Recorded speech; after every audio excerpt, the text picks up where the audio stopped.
Olá, família humana! Estamos de novo com o canal do Centro Espírita Paulo de Tarso. Esta semana eu ouvi uma história interessante e trouxe para nós refletirmos.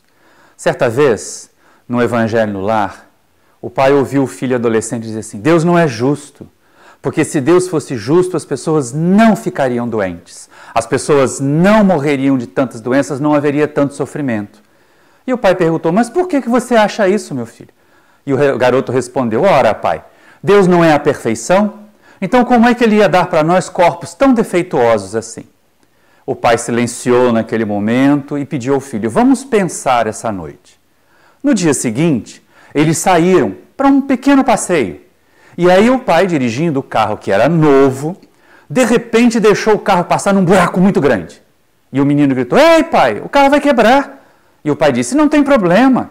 A concessionária, a montadora, é perfeita. O carro foi feito para durar mais de 20 anos. Passaram um pouquinho e o pai parou num posto de gasolina meio suspeito e disse assim: vamos abastecer. E o menino disse: ei, pai, mas essa gasolina é adulterada. O carro não vai aguentar. E o pai disse: não tem problema, meu filho. A montadora é perfeita. O carro foi feito para durar mais de 20 anos. Chegaram então ao local onde eles iam. E em vez de parar em frente à concessionária ou à loja onde iam fazer as compras, o pai parou num beco muito esquisito. E o menino disse: pai, mas você vai deixar o carro aqui? Pode acontecer um roubo, um ladrão pode levar o carro. Não tem problema, meu filho. O carro é seguro, a montadora é perfeita. O carro deve durar mais de 20 anos. E aí o filho ficou olhando, pensando e disse para o pai: é a lição de ontem, não é, pai? E o pai fez assim com a cabeça: é, meu filho, é a lição de ontem. Deus é perfeito e Ele monta os nossos corpos para que eles vivam muito tempo. Mas, quando nós resolvemos nos expor às intempéries da vida, é como se nós lançássemos esse corpo nos buracos. Quando nós resolvemos nos alimentar errado, quando nós ingerimos drogas, é como se nós colocássemos combustível adulterado para dentro do nosso corpo.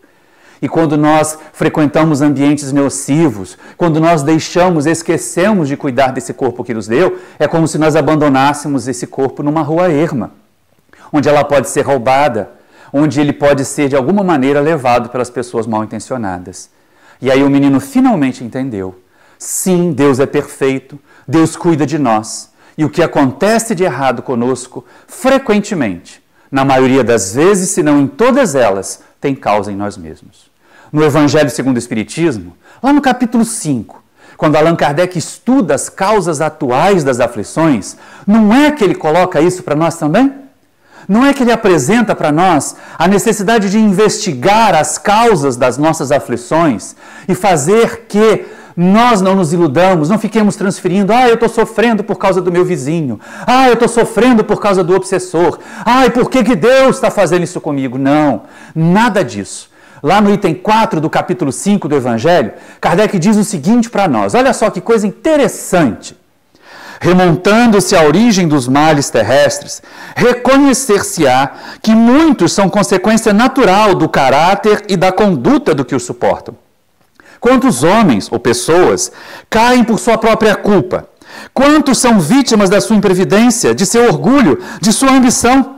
Quantos se arruinam por falta de ordem, de perseverança, pelo mal proceder ou por não terem sabido limitar os seus desejos? Quantas doenças e enfermidades decorrem da intemperança e dos excessos de todo gênero? Quantos pais são infelizes com seus filhos, porque não lhes combateram as más tendências desde o princípio? E aqui nas causas atuais das aflições a gente percebe bem: epa, não foi Deus que me castigou. Eu é que acabei não agindo corretamente no começo. Agora estou a sofrer as consequências. Quando eu me alimentei mal, quando eu fiz coisas excessivas com o meu corpo, eu trouxe para mim as doenças.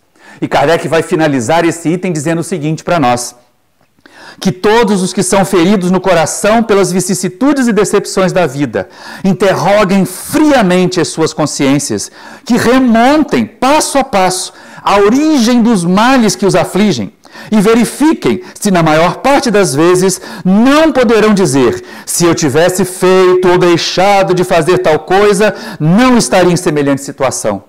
A quem, portanto, deve o homem, o ser humano, responsabilizar por todas essas aflições, senão a si mesmo? Não é interessante isso, gente? Não é uma coisa que nós deveríamos refletir? Aproveitem, meus amigos. Nós temos uma oportunidade preciosa. Nós temos o conhecimento da doutrina espírita que nos ajuda nesse instante a ir adiante. Então saibamos cuidar de nós, dos nossos corpos e não nos lamentemos. Não esperemos que Deus e os amigos espirituais façam por nós aquilo que nós mesmos devemos fazer. Muita paz! Se você gostou desse vídeo, se inscreva aqui no canal, acione o sininho, deixe o seu like ou seu dislike. Se dislike, comente para nós. Diga por que não gostou. Um grande abraço e muita paz!